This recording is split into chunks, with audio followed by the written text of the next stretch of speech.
Tonight, we'll gently slip into another age, where soft lamplight and quiet voices of the past lull you into rest. Evening settles softly over range and trome, painting the rooftops gold as wisps of steam drift lazily into the air. You wander through narrow stone streets, the chatter of merchants fading behind you while the low hum of laughter and splashing water grows louder. The public baths thermae stand before you like a marble temple, massive and glowing from the inside out. Warm mist spills from its arched entrances, curling around torchlight like smoke. You can almost feel the heat against your skin already, the kind that loosens muscles and quiets the day's noise. Inside, marble pillars rise high, their surfaces slick from condensation. The scent of olive oil and damp limestone with faint incense. Slaves hurry past with buckets and towels, their bare feet slapping softly on the floor. This isn't just a place to wash, it's the beating heart of Roman life. Senators, merchants, poets, and laborers all drift through these same corridors, wrapped only in towels and conversation. You hear someone laughing about politics, another arguing over chariot traces. Even the gossip feels warmer in the air thick with steam. So you think this is where the empire winds. You dip your fingers into a small basin near the entrance. The water is pleasantly warm. Scholars still argue whether Romans came here for habit, but as the scent of rosemary oil lingers, you know the truth is simpler. They came because it felt good. Because here, in this glowing marble labyrinth, life slowed down for a while. A young boy runs past carrying a bronze jug. You follow him deeper, past a mural of Neptune painted in faded blue. The tiles beneath your feet are smooth, almost slippery, and the soft echoes of footsteps bounce across the vaulted ceiling. The temperature rises with every step until your skin prickles. You catch your reflection in a polished brass mirror, glistening cheeks, damp hair, and eyes that already look calmer.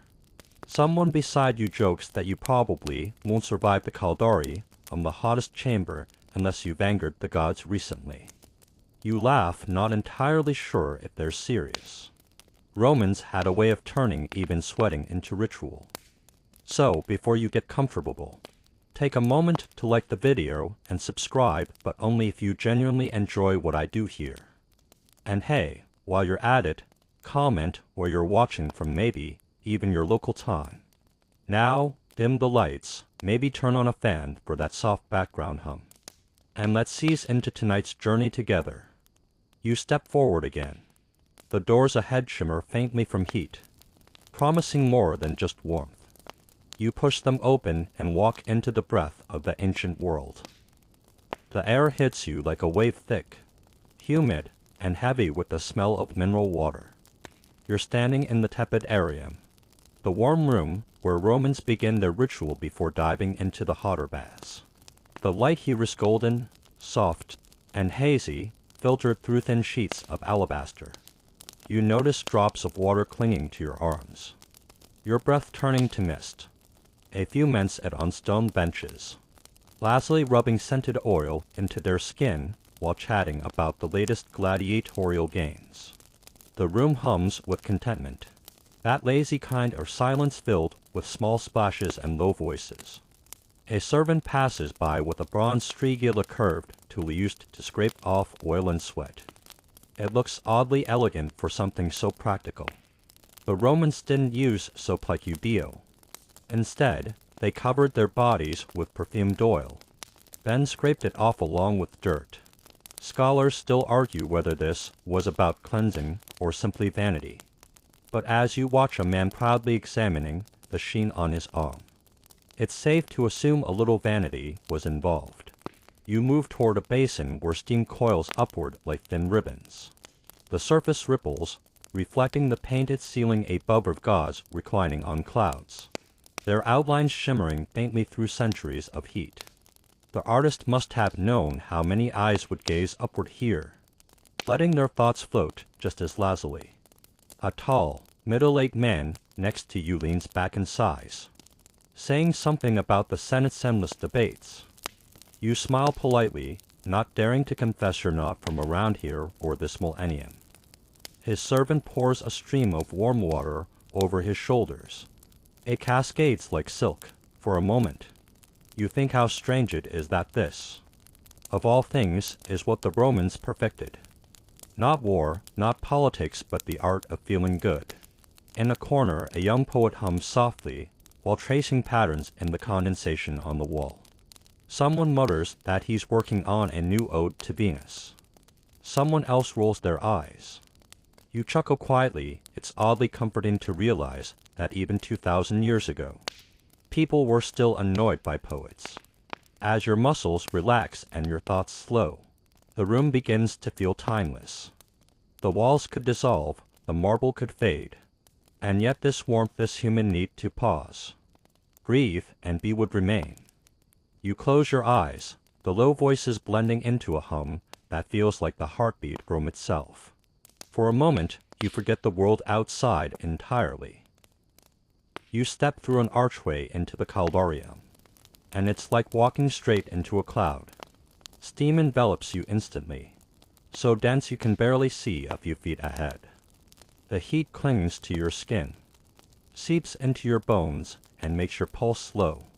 The room smells faintly of olive oil, limestone, and a whisper of smoke from the furnace beneath the ancient hypocaust system working its magic. You realize that this is no ordinary sauna. This is where Roman engineering shows off. Beneath your feet, hollow tiles circulate hot air, keeping the floor warm enough to make you gasp. A man beside you grins through the mist and jokes. Good for the joints, bad for the temper. You chuckle awkwardly, unsure if you're supposed to laugh or faint. All around, men sit on marble ledges, glistening under the steam, chatting or simply sitting in silence, eyes closed, as if meditating. You notice one of them has bright green leaves tied around his forehead, a sprig of bay laurel. Some Romans believed it purified the mind. Scholars still argue whether that's true, but the symbolism is hard to ignore. Even the toughest soldiers wanted to feel clean on the inside. At the center of the room sits a large, circular pool filled with almost scalding water. You hesitate and lower yourself in slowly. The shock hits first, then the relief. Your muscles, tight from imaginary labor you haven't actually done, seem to melt. The echoes in the chamber distort everything. Laughter sounds softer, and the drip of condensation feels rhythmic, almost musical. You can see why people came here daily. A pair of young men debate loudly about chariot races, gesturing with exaggerated drama. One insists that the greens are unbeatable, while the other swears by the blues. Their voices bounce off the dome, filling the room like a chorus of ancient sports fans. You can't help but smirk. Maybe fandom was the first religion. In a far corner, a servant pours perfumed oil into a bronze basin, the scent of myrrh and cedarwood cutting through the steam. He mixes it with warm water and splashes it over a nobleman's shoulders. The man lets out a satisfied sigh, a universal sound of awe. That's better. You think back to how the Romans viewed bathing not just as hygiene, but as ritual recreation and even politics. Deals were struck here, gossip brewed here. Empires, in some sense, were lubricated by steam and oil. And yet, despite the grandeur, it's oddly human. You could be anywhere, a modern spa, a friend's bathroom after a long day, and it would feel the same. Warmth, release, a brief escape. The steam swirls again, obscuring everything but faint shapes moving through gold light. You blink, and for a heartbeat, you could swear the figures look modern. Gym towels instead of togas, plastic bottles instead of clay jars. But then, as quickly as it came, the mirage fades. You're back in Rome, and the hum of voices continues like a timeless lullaby. You leave the caldarium and step into the tepid area, a warm transition room meant to ease the shock between hot and cold. The air here feels like a soft embrace, neither biting nor suffocating. The marble underfoot still hums with warmth.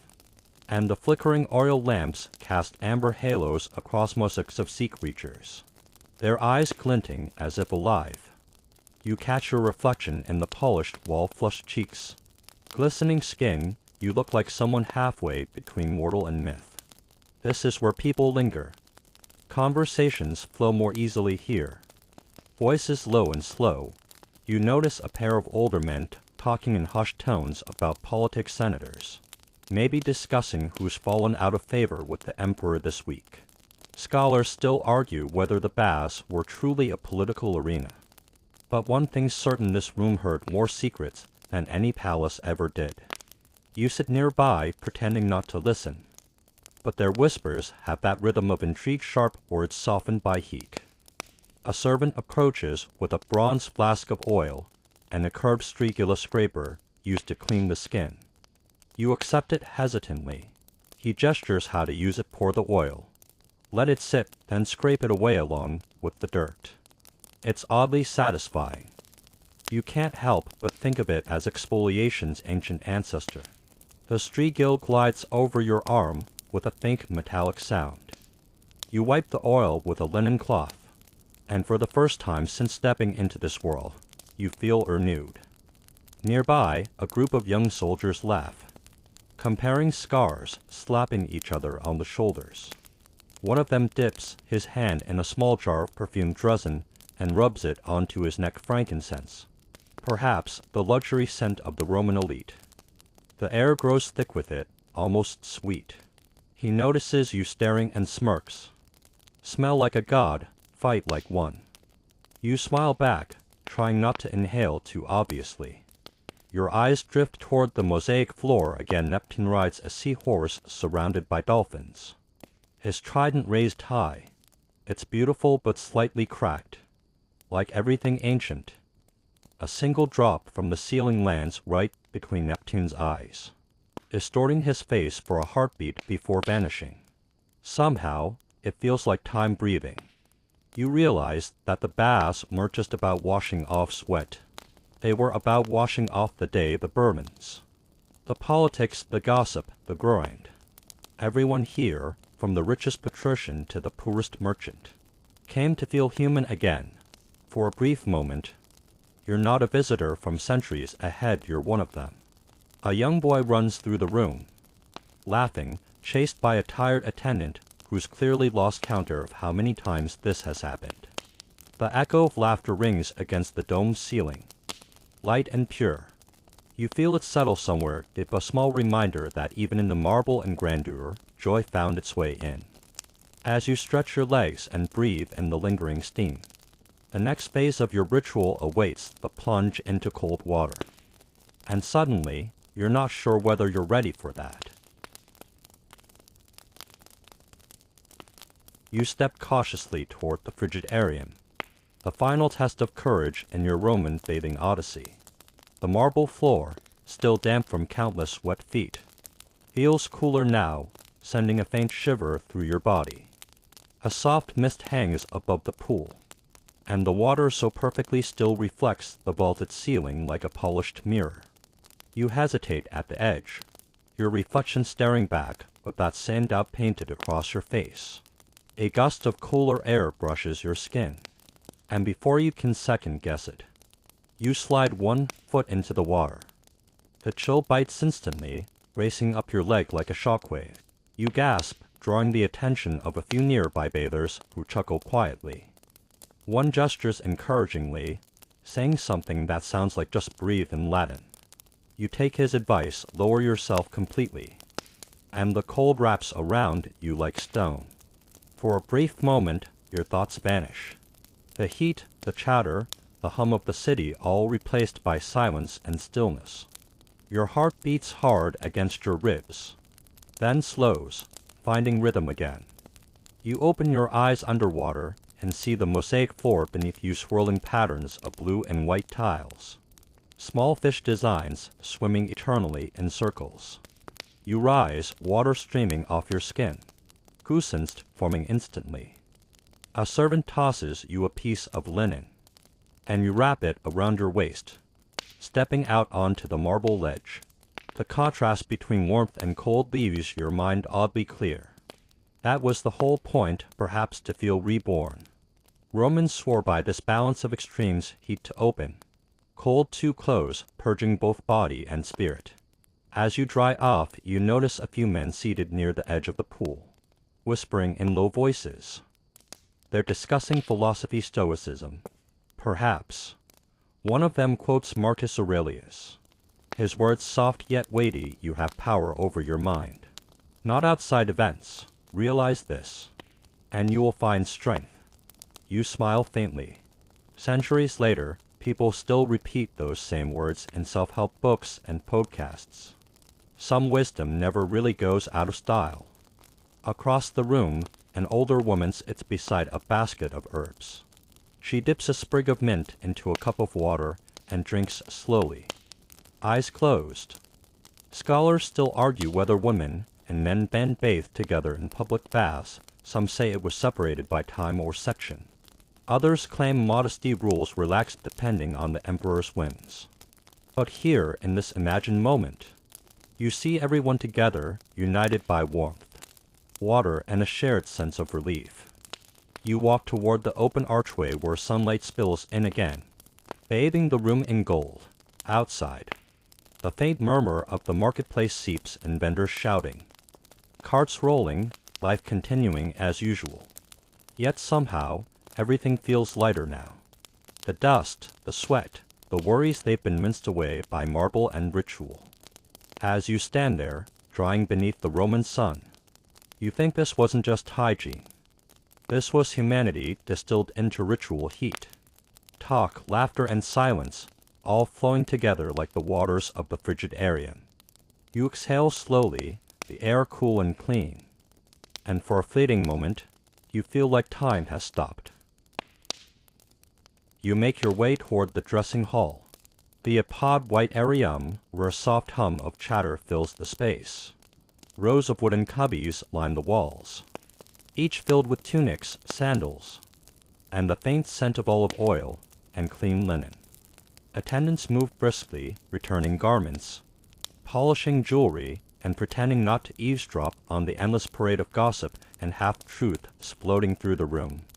You find your spot and begin to dry your hair with a cloth that feels rough but comforting. The warmth still lingers in your bones, even after the shock of the cold plunge. Around you, others are doing the same, some humming softly, others arguing about gladiator matches or the price of grain. One man waves his arms dramatically, swearing that the Colosseum's next spectacle will include both lions and crocodiles. No one believes him, but everyone listens anyway. In a corner, describes the bathe over wax tablets. Their argument revolves around an old Roman law about bathing hours for different classes, apparently. Only citizens of a certain rank were once allowed to bathe at midday. Scholars still argue whether that was enforced. But here, it's clear the lines have blurred. Nobles, merchants, freedmen all share the same benches, their laughter indistinguishable from one another's. You fasten your belt and notice your reflection in a bronze mirror propped up on a stool. It's slightly warped, bending your face at the edges, but there's something strangely serene about it. You look calm and hurried, free. Maybe that's what the Romans came here for all along, not just cleanliness or health, but the illusion that, for a short time, life could be simple. A slave hands you a vial of rose oil. You pour a few drops into your palm, rub them together, and press the scent against your neck. It's faint but luxurious. Outside, you hear the rhythmic splash of the fountain in the courtyard, mingling with birdsong. The air smells of wet marble and sun. Nearby, a group of young women laugh as they arrange their hair with bone combs, their chatter mixing with the clinking of jewelry. You catch snippets about marriages, festivals, and the latest absurd rumor about Burr's dinner habits. You can't help but grin apparently. Even in ancient Rome, gossip was a sport. You slip on your sandals and step toward the archway leading out of the baths. For a moment, you pause, looking back at the grand interior, the steam, The mosaics, the golden light shimmering on the water. Everything inside feels eternal, untouched by time. You imagine returning here tomorrow, and the next day, and the day after that, each visit erasing the weight of the world outside, one drop of water at a time. As you leave, an attendant nods politely, murmuring a phrase you don't understand. Maybe it's good day, or maybe something more sacred. You nod back anyway, pretending to know. The moment you step into the street, the world greets you with its familiar chaos: vendors shouting, carts clattering, children darting between stalls. Yet you feel different. The noise doesn't bite as sharply. The dust doesn't cling as stubbornly. You've been cleansed, not just of sweat, but of yesterday. Somewhere behind you, the baths continue to breathe, stone walls echoing with laughter, whispers and splashes that will outlive every empire. As you walk through the bustling streets, the hum of the city feels strangely musical: the clatter of sandals on stone, the bark of merchants, the rhythmic call of a water seller echoing through narrow alleys.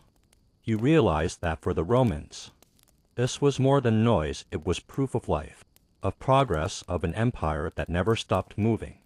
The air carries a faint sweetness, bait bred from a nearby stall, honeyed wines spilling from amphorae, the scent of olive oil smoke from a blackened pan. Somewhere a man strums a lyre, his tune soft and half forgotten. Children run past, laughing, one of them clutching a small clay toy shaped like a horse. You almost trip over a puddle left by a horse cart and laugh quietly to yourself. You pass a wall painted with bright tread and yellow frescoes, gods and heroes in impossible poses, their colors fading but still alive. A few lines of graffiti are scrawled at the bottom: Marcus loves Julia. Simple words, but they make you stop for a moment. 2,000 years later, their voices are still there, scratched into plaster. You think about how fleeting everything is, yet how stubbornly humans try to leave traces of themselves behind. As the sun dips lower, a warm orange light spills over the rooftops. You find yourself walking along a marble-paved street that leads toward the Forum. In the distance, columns rise like the bones of a sleeping giant, and the shadows stretch long and thin. Somewhere up ahead, you hear the cry of a herald announcing the next day's games. The crowd cheers. You pause at a fountain shaped like a lion's head and scoop some cool water into your hands. For a moment, you watch the ripples shimmer before they settle into stillness again, and in that reflection, you catch a glimpse of what Rome must have meant to its people. It wasn't just power or empire. It was rhythm, routine, and ritual: the baths, the laughter, the gossip, the food, the noise, the small things that made the endless days feel human. As night begins to settle, you make your way home. The stone beneath your feet still warm from the day's heat. Lamps flicker to life one by one, casting soft halos across the street. Someone calls your name in the distance. You wave, your voice blending with the thousand others around you. You take one last look at the horizon, where the last light of day fades behind the tiled rooftops, and you think of how tomorrow, the same sun will rise again over the same streets. The same laughter, the same stories told in whispers and echoes. Because that's what Rome truly was: not marble and might, but the sound of life continuing day after day, like water flowing through the veins of a living city. You smile, feeling the faint ache in your legs from walking, the scent of rose oil still clinging to your skin. You've lived one ordinary Roman day, and somehow it feels eternal. By the time you step outside again, the city has softened. The golden light of sunset has drained from the sky, leaving behind a cool violet haze that drifts lazily over the rooftops. Smoke curls from a dozen small chimneys, carrying the faint smell of wood, olive oil, and roasted lentils. You hear the soft murmur of conversation as families gather inside their homes: laughter, low voices, and the gentle scrape of spoons against clay bowls. You walk slowly now, The stone streets, once bustling with sandals and shouts, are nearly empty. Only the distant clatter of a passing cart breaks the silence. Lamps hang from doorways, their flames flickering with each breath of wind. You can almost feel the city itself exhale, releasing the tension of another long day. In one narrow alley, an old woman leans out of her window, humming an ancient tune while shaking a blanket. The melody floats above your head like smoke. Something about it feels eternal, like the kind of song that never really ends, only fades into memory. You pause to listen, realizing that people probably sang that same tune centuries before, and someone will hum it centuries after. You wander toward the public baths again, just out of curiosity. The crowd is gone, and the great hall now glows with a soft amber light from a few remaining oil lamps. Steam still curls lazily from the surface of the water, whispering against the marble walls. The echoes that once filled this place are gone, replaced by a calm so deep that even your breath feels too loud. You sit by the pool's edge, dipping your fingers into the warm water. Ripples spread out in circles, breaking the reflection of the lamps above. For a moment, you think about everything the Romans built: aqueducts, roads, temples, amphitheaters, but what stays with you most is this silence. The small, human peace they sought at the end of every day. Scholars still argue whether the baths were more about cleanliness or social status. But as you sit here, you realize it doesn't really matter. Maybe it was simply a way for people to feel renewed, to wash away the noise, the dust, and the weight of the day. Something universal, something you've done yourself countless times. A lone attendant walks past with a broom, nodding politely before disappearing down the corridor. His sandals echo softly, then fade into nothing. You stay a little longer, tracing small circles in the water, thinking about how time loops in quiet places like this, how the ghosts of history don't haunt, they hum. When you finally stand, the world feels a little slower, the air cooler. You wrap your tunic tighter and step outside, where the stars are beginning to shimmer up the tiled roofs.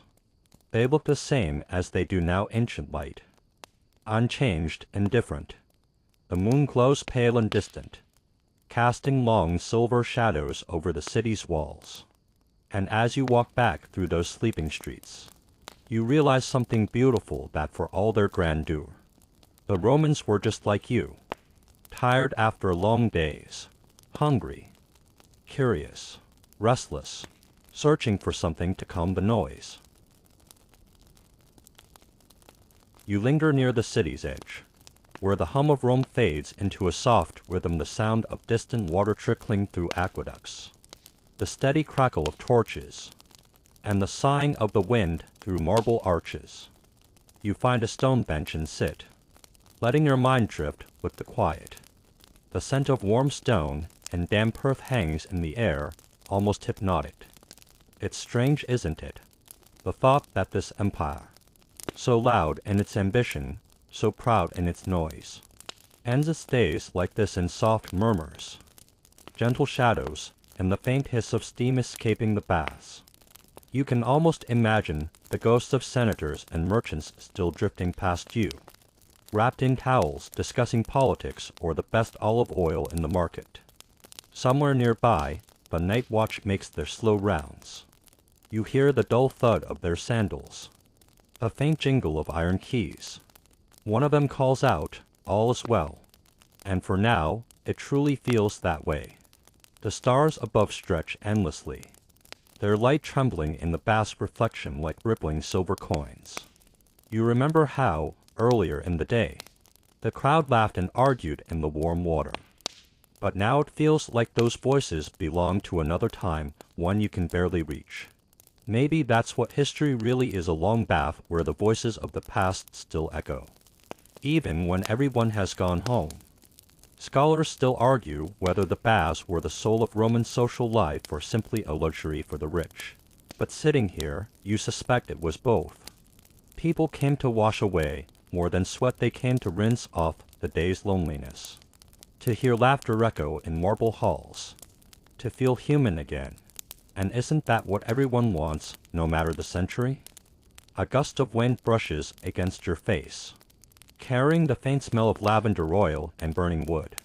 You close your eyes and imagine what it would feel like to live this life fully, to wake with the sunrise over the forum, to work under the relentless sun, to rest in the cool shade of stone walls, and to end the day here, among the warm echoes of the baths. Somewhere, a poet might be scribbling on a wax tablet, trying to capture this exact moment. Maybe he writes about the moon's glow on marble, or the sound of dripping water that never stops. Maybe he'll read it tomorrow to a group of sleepy friends, their laughter mixing with the night air before it all fades again.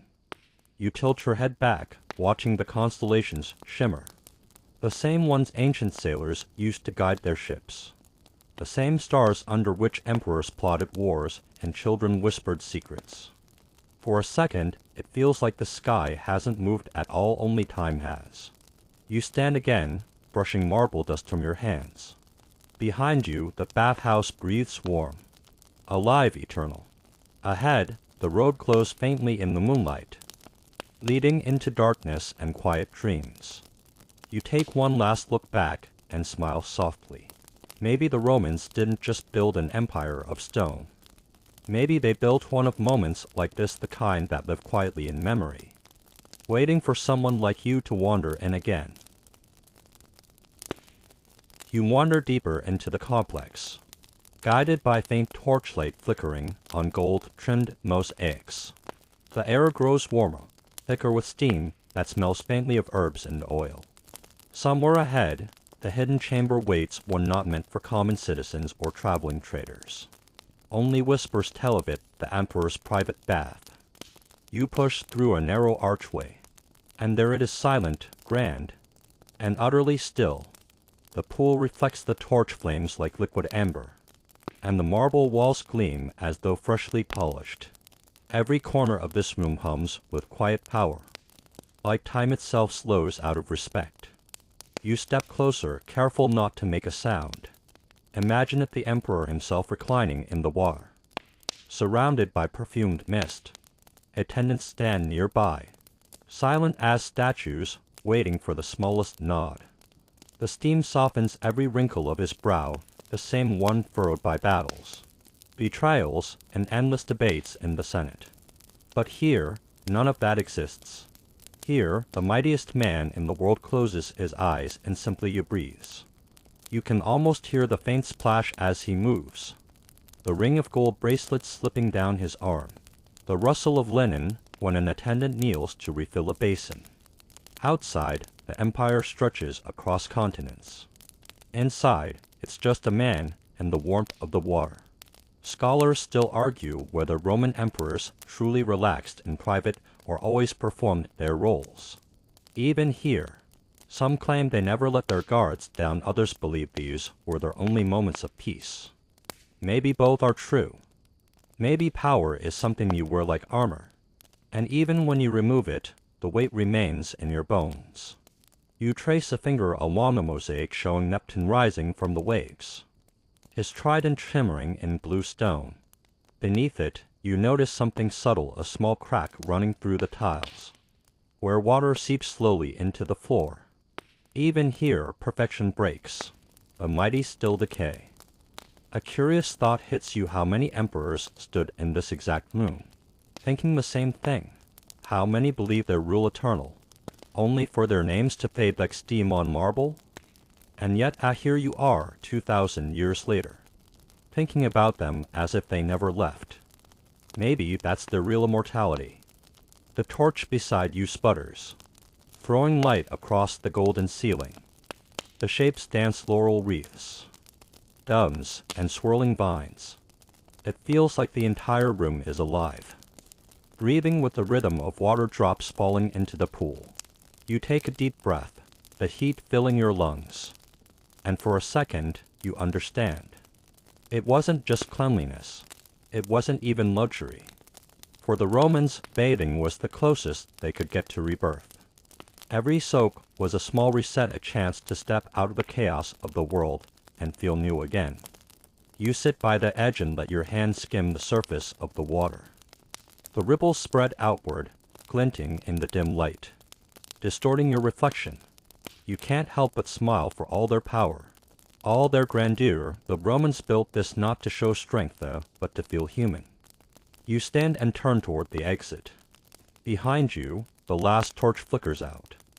The room falls silent, and the warm mist traps around you one final time, soft, forgiving and ancient as history itself. You wander back into the main chamber, where the hum of conversation greets you like an old friend. The warm air buzzes with life again, laughter, splashes, and that rhythmic sound of dripping water echoing off the marble. You pass by a few groups of Romans lounging in the tepid area, their relaxed chatter weaving through the mist like ghostly music. Here, the bathhouse becomes more than a place of cleansing, it's a living forum of ideas. You catch snatches of gossip, a senator whispering about new trade routes through Egypt, a poet reciting verses about love and wine, and to soldiers arguing whether Caesar truly descended from Venus. Each story is half truth, half invention, but in the steam, no one cares which is which. You find a spot beside a column and listen. One man boasts about a feast he attended, roasted dormice and flamingo tongues, and another interrupts, claiming that's nothing compared to the time he drank wine mixed with pearls. You almost laugh. Maybe every generation exaggerates its greatness, even while sitting half naked in hot water. A young philosopher walks by, muttering about the nature of pleasure. Is relaxation the absence of struggle?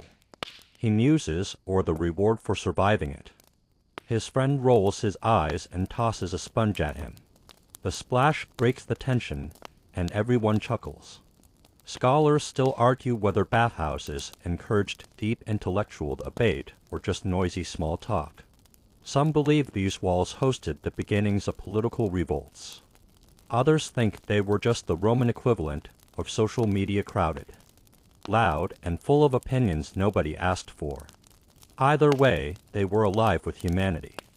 You shift slightly, the smooth marble warm beneath your palms. The scent of olive oil fills the air as an attendant passes, carrying a tray of small amphorae. He offers you one, and you nod in thanks. The oil glistens amber in the light, and when you rub it onto your arms, it feels like silk. The skin, tired from the day's imaginary labor, softens. You can almost hear your pulse slowing down.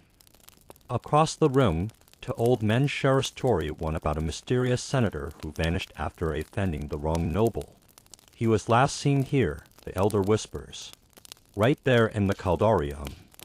His companion leans forward, eyes wide. And? The old man smiles faintly. Some say he never left. It's absurd, of course. Or maybe not.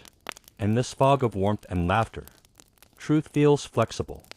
The walls seem to breathe, holding centuries of secrets within their painted tiles. Perhaps that's what makes the Roman baths magical. They weren't built just for bodies, but for memories. You rest your head against the cool stone, letting the voices blur into a lullaby of ancient chatter. The scent of oils, the sound of splashing, the glow of firelight through mist, it all melts into one timeless moment. You could almost fall asleep right here. As the steam thickens, the conversations fade into murmurs. Somewhere, a musician plucks a lyre softly. The notes echo like water drops. Slow and dreamy, you feel your eyes grow heavy, your mind gently untethering from the present. In this place, history feels alive not through dates or battles, but through the warmth of shared humanity. People laughing, arguing, dreaming. Maybe that's the true story of Rome beneath the marble and the empire. They were just people trying to feel something real. You close your eyes and breathe in the humid air. The steam swirls like ghosts of long-forgotten citizens, whispering their stories into your ear. You smile, for tonight you're part of their world too.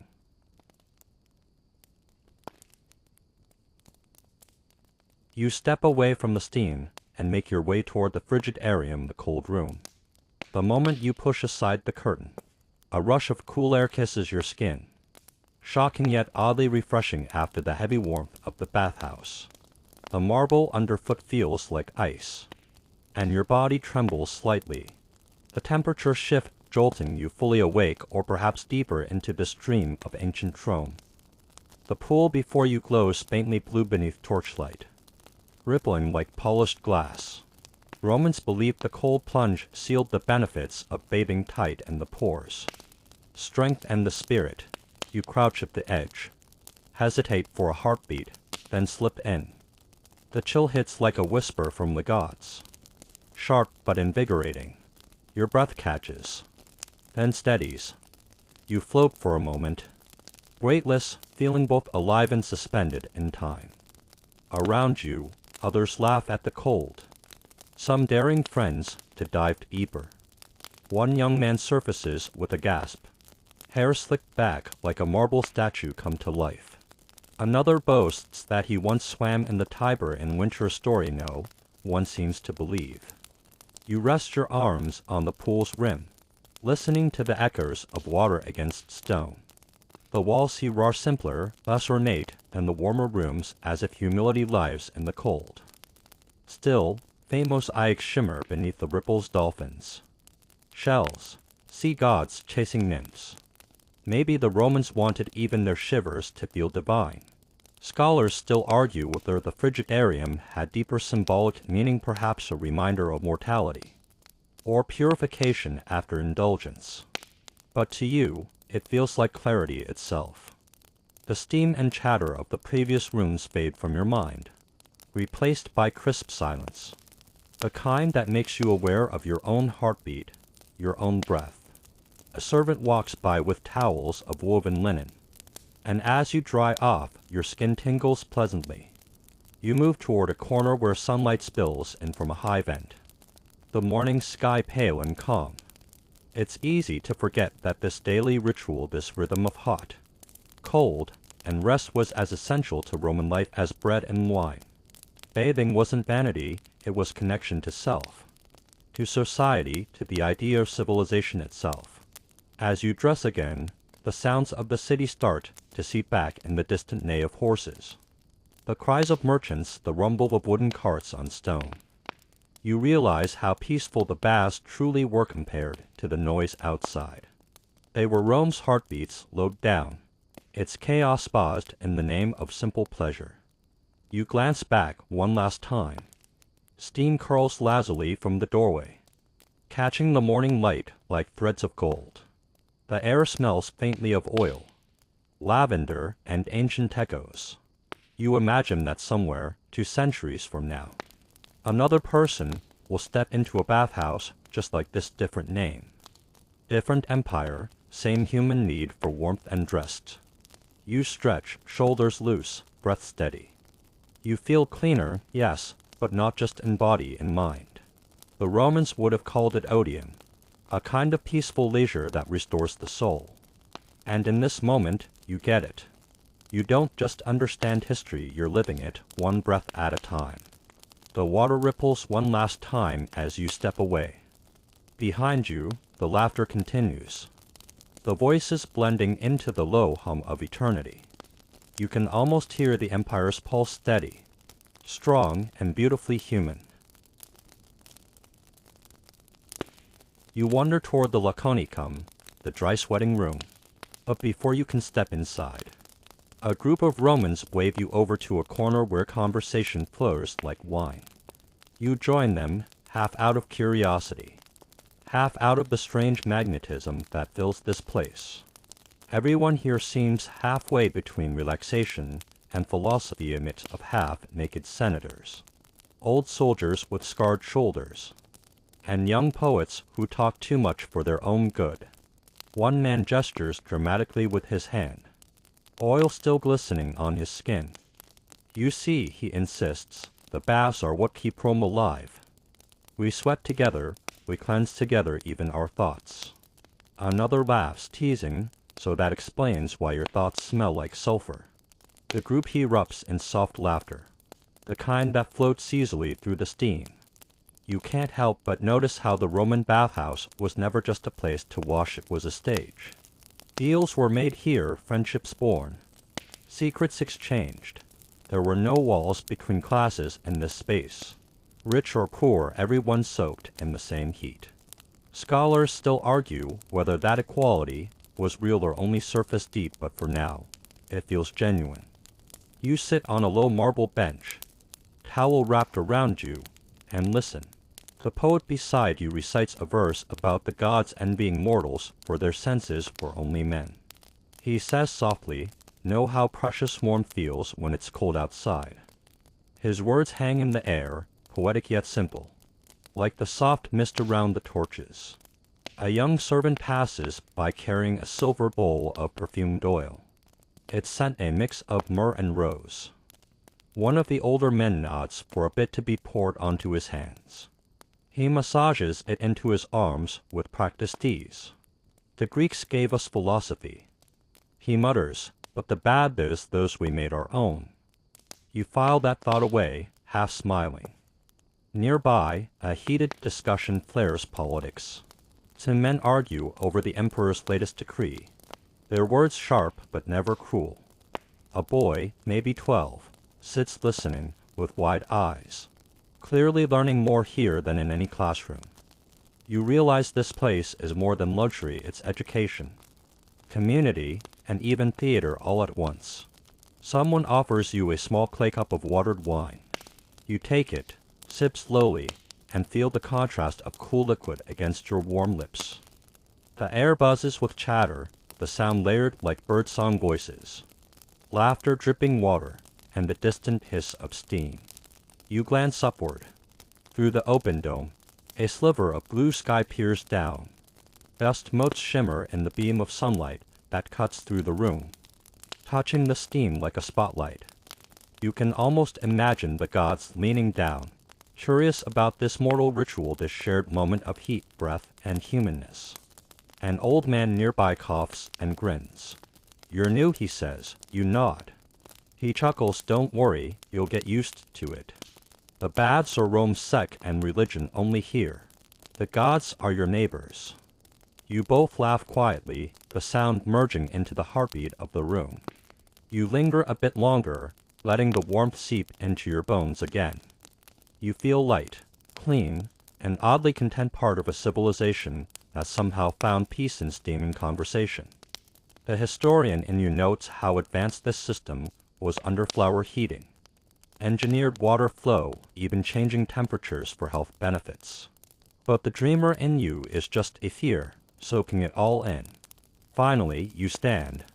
The voices behind you continue to hum, a gentle symphony of civilization. You take one last look, this communal space, this temple of warmth and wit and smile. If there's one thing the Romans truly mastered, it wasn't war or empire. It was this, the art of simply existing together. You walk slowly toward the exit, the murmur of the bathhouse fading behind you. The marble floor cools beneath your feet, and the air outside feels lighter, freer, as though you've stepped out of a dream. The sunlight hits your face, warm but not harsh, and for a moment you squint at the sheer brilliance of it. You can still feel the ghost of steam on your skin, the scent of oil clinging faintly to your hands. You glance back at the domed roof, now glowing gold under the Roman sun. The laughter and chatter drift faintly through the open doorway, a reminder that life inside continues timeless, uninterrupted. It feels strange to think that centuries from now, people might stand here among ruins, trying to imagine this same scene. Scholars still argue whether the baths were truly for health, or simply a reflection of Rome's obsession with grandeur. But for you, it's simpler. It was peace. Shared, human, unpretentious peace. You wander along the marble steps leading down to the street. Vendors call out from their stalls, selling bread, olives, and figs. The city hums with life. A group of children runs past you, laughing, one of them clutching a clay ball. The sound echoes between tall columns. blending into the music of Rome, chaotic yet harmonious. You pass a mural painted along the wall, depicting bathers surrounded by gods and dolphins. The colors faded indigo, russet, and saffron still hold warmth despite the years. A stray dog naps in the shade below it. And you smile. The world feels simple again. The kind of simplicity civilizations forget how to keep. An old woman nearby sells laurel leaves and herbs. Her hands stained green. You recognize the scent of mint and pine as she bundles them. For good health, she says softly. You buy one out of courtesy, tucking it into your tunic pocket. The leaves remind you of the oils inside, the same connection between nature and luxury that the Romans understood so well. You cross a small bridge over an aqueduct channel, hearing the rush of water below. It's the same water that fed the baths and networks stretching miles beyond the city. Crafted with genius precision, you marvel at it, an empire that could carry mountains of water across stone arches. Also, people could sit together in a warm pool and talk about life. A soft wind brushes against your face, and you pause to breathe it in. Maybe that's what the bath symbolized: control over chaos, over nature itself. But as you look at the endless sky, you can't help but wonder if it was really about something smaller than need to connect, to pause, to just be. You think about the people you met inside the poet, the old man, the young servant. Different lives, different worlds, all dissolving in steam for an hour. The bathhouse wasn't just Rome, it was humanity distilled. You turn a corner and spot a group of workers heading toward the baths, tools slung over their shoulders. One waves at you cheerfully, you wave back, realizing the rhythm continues. Someone else will sit where you did, breathe the same steam, tell the same stories. That's the quiet immortality Rome achieved, not through conquest, but through routine. As the sun begins to lower, its light softens over the domes and columns, gilding everything in warm amber. You walk away, but your mind still hums with echoes, laughter, water, heat, and calm. You feel grounded in time, yet strangely adrift, as if part of you stayed behind inside that marble sanctuary. History will crumble, stones will fall, but the feeling, that deep, shared exhale, will always remain.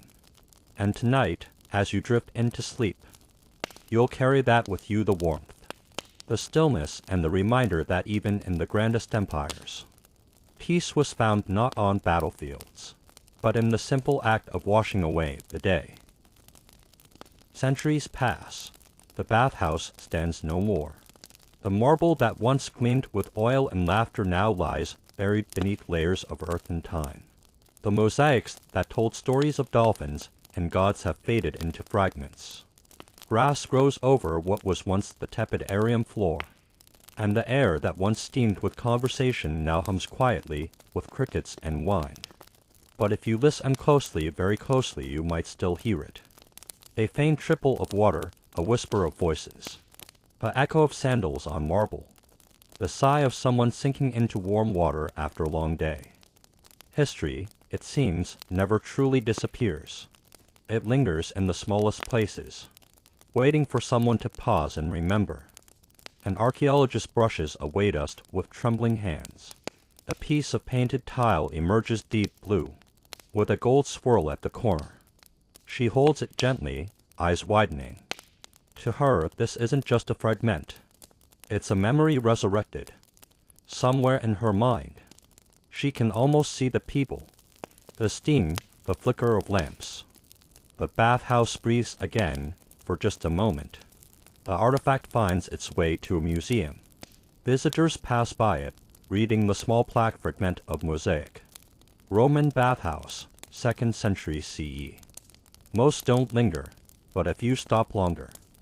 A child presses his hand against the glass, staring at the tiny spark of color. Did people really sit in warm water back then? He asks. The guide smiles. Yes, they did. Every day. The child imagines it, candles glowing, the murmur of voices, the smell of oil and stone. For a few seconds, he's there. The walls rise again, the water shimmers. The past for him is alive. That's how history survives.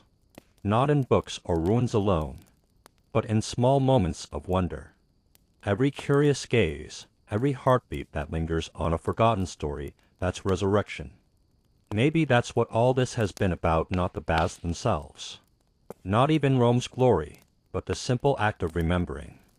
Because when you remember, you keep something human alive. You give warmth to cold marble and sound to silence. You look at the tile again, the one in the museum glass. You realize that your reflection overlays it. For a fleeting second, it's as though you're part of it, the last bather of Rome, watching your own ghost fade between centuries. And in that moment, the centuries fold like pages. The bathhouse is alive again, the laughter returns. The steam rises, the walls glow gold. It's evening in Rome once more, and the air hums with quiet peace. You step into the pool. The warmth surrounds you. Someone beside you murmurs a line from a poem. You close your eyes. The world fades into stillness, just breath, water, and time. Sleep comes easily now.